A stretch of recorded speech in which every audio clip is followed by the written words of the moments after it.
네, 이번 순서는 의원들의 의정 활동과 지역구 소식을 자세히 살펴보는 시간 투데이 의정통신입니다. 최근 부동산 시장이 과열 양상을 보이면서 분양권 전매 시세 차익을 노리는 이동식 중개업소, 이른바 떴다방이 다시 기승을 부리고 있다고 합니다.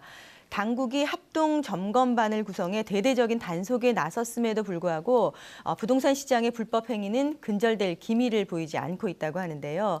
이와 관련해서 직접 떴다방에 잠입 취재를 하고 국정감사 자리에서 그 실태를 알리셨죠. 새누리당 김연아 의원 스튜디오에 모셔서 부동산 시장 안정화 방안과 함께 주요 의정 활동 등에 대해서 들어보겠습니다. 의원님 어서 오십시오. 네, 안녕하세요. 반갑습니다. 네. 국정감사 이야기 먼저 해보겠습니다.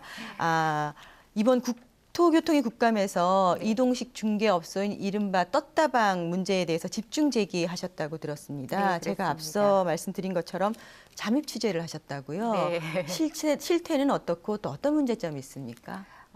그 이전부터 이제 분양권 전매에 대한 문제가 언론에서 많이 제기되고 있었습니다. 네. 그런데 실제로 국토부나 지자체 점검 실적을 보면 그렇게 많은 발각이 되지 않고 있어서 이제 저희는 이런 것들의 문제를 한번 현장에서 직접 가서 알아보자 그래서 수도권의 3개 분양 현장을 이제 방문을 해서 실제로 전매를 할 것 같은 의사를 보이면서 떴다방에 접근을 했습니다. 그래서 실제로 분양권 전매 제한이 어떻게 이루어지는지 또 이제 법적 서류를 뭘 갖추어야지만 실제로 그 불법이지만 그 사람들이 그 사람 떴다방들을 믿고 거래를 하는지를 이제 알아봤습니다.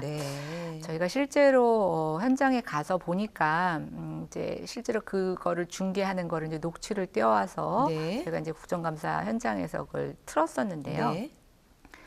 정부는 분양권 전매 현장을 사실은 낮에 가서 점검을 하지만 저희가 알아본 결과 분양권 전매는 당첨자 발표가 일어나는 그날 밤에 자정이 넘어서 바로 진행이 되는 것으로 밝혀졌습니다. 실제로 정부가 아주 집중적으로 점검을 하지 못한 문제점도 있지만 저희가 가서 보니까 이런 실태 하에서 정말 점검을 나간들 이 분양권 불법 거래 현장을 잡을 수가 있을까라는 데 굉장히 많은 공감을 하게 됐고요.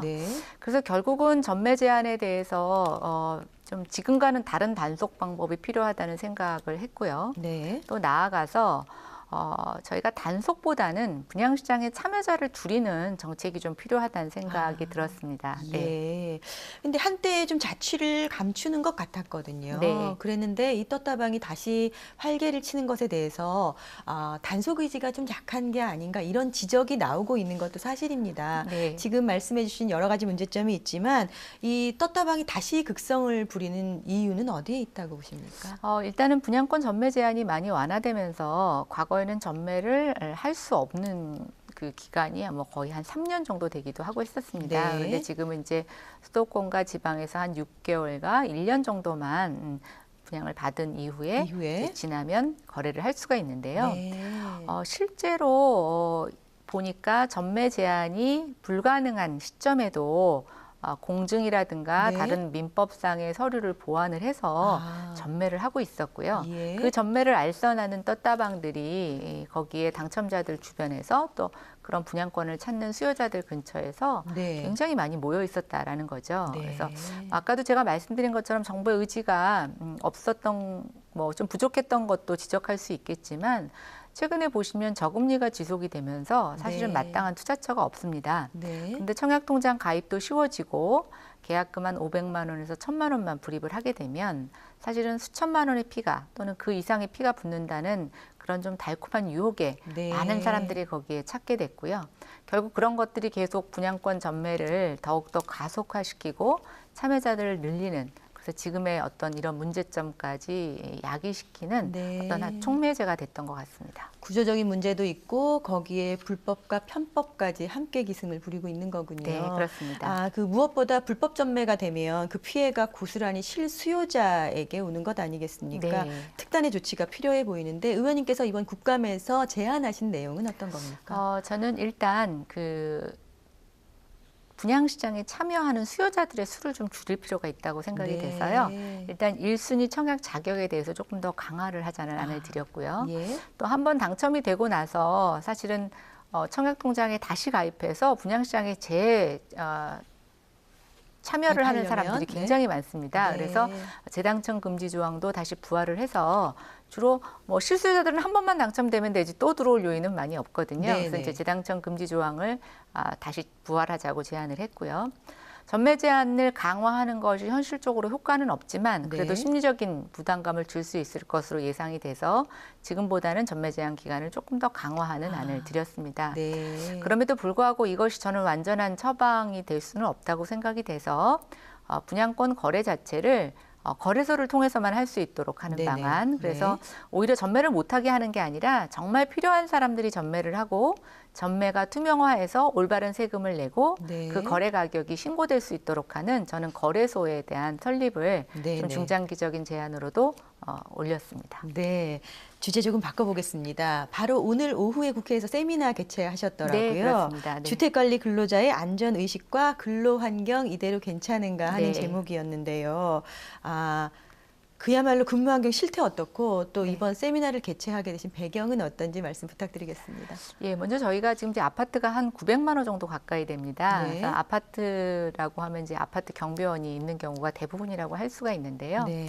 저희가 이제 매일 아침마다 한 번씩은 만나보시는 분들이라고 그렇죠. 생각이 될 네네. 텐데 아마 진행자께서도 느끼셨겠지만 이 경비원들의 연령이 점점 고령화되고 네, 있는 것을 느낄 수 맞습니다. 있습니다. 예.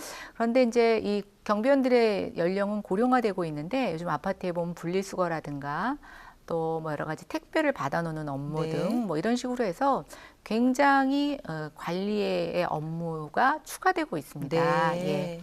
근데 뭐 지금 저희가 88만 원 세대라고 얘기하는 것처럼 사실은 경비원들의 임금도 굉장히 열악한 수준인데요. 네네. 또 경비 공간 자체가 열악하고 네, 맞습니다. 쉼 시간도 예. 없고 또 냉난방이 안 되고 또 문제는 24시간 교대 근무를 하다 네. 보니까 고령자들이 거기에서 어떤 사고를 당하거나 아니면 네. 또 과로의 현상을 일으키거나 하는 문제들이 많이 있었습니다. 네.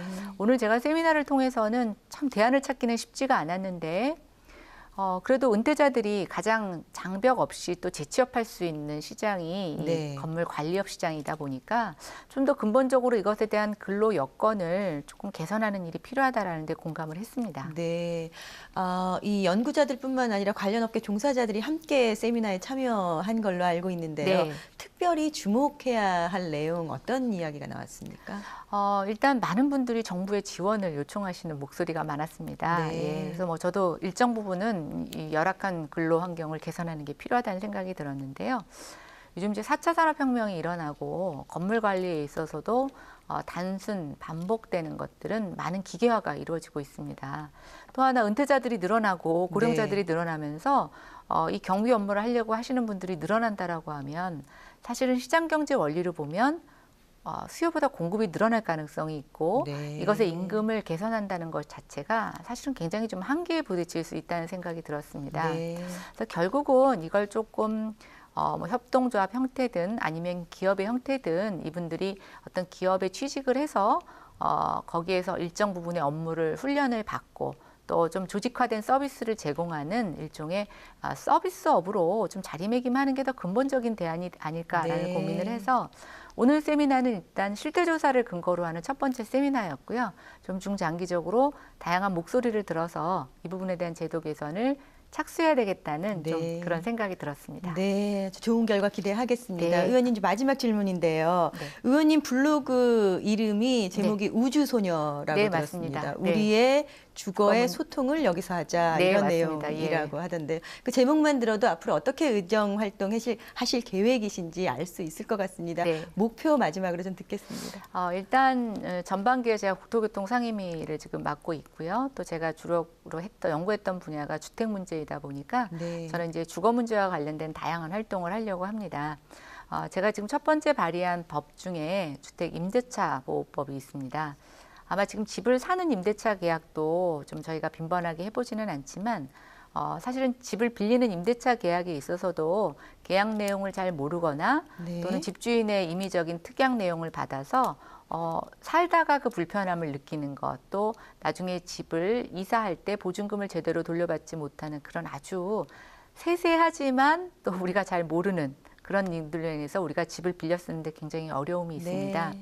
그래서 저희 블로그에서는 일주일에 2번 이런 임대차 계약과 관련된 간단한 사항들을 아주 카드 뉴스로 제작을 해서 네. 모든 분들이 알기 쉽게 제공을 하고 있습니다. 네. 또 저희 의원실로 들어오는 주택 관련 상담도 저희가 좀 모아서 그런 것이 공통된 사항이 있다면 다시 카드 뉴스로 제공을 하고 있는데요. 네. 일단 저희 주택 활동에 있어서의 큰 모토는 임대인과 임차인이 모두 행복한 임대차 프로젝트라고 해서 네. 일단 좀 원활하게 집을 저희가 빌리고 빌려줄 수 있는 그런 문화 정착에 먼저 조금 주력하고 싶습니다. 네, 정보와 함께 소통을 함께하는 공간이 되겠군요. 네. 앞으로 활발한 의정 활동과 함께 서민 주거 안정을 위해서 큰 역할 해주시길 기대하겠습니다. 네. 오늘 나와주셔서 감사드립니다. 네, 감사합니다.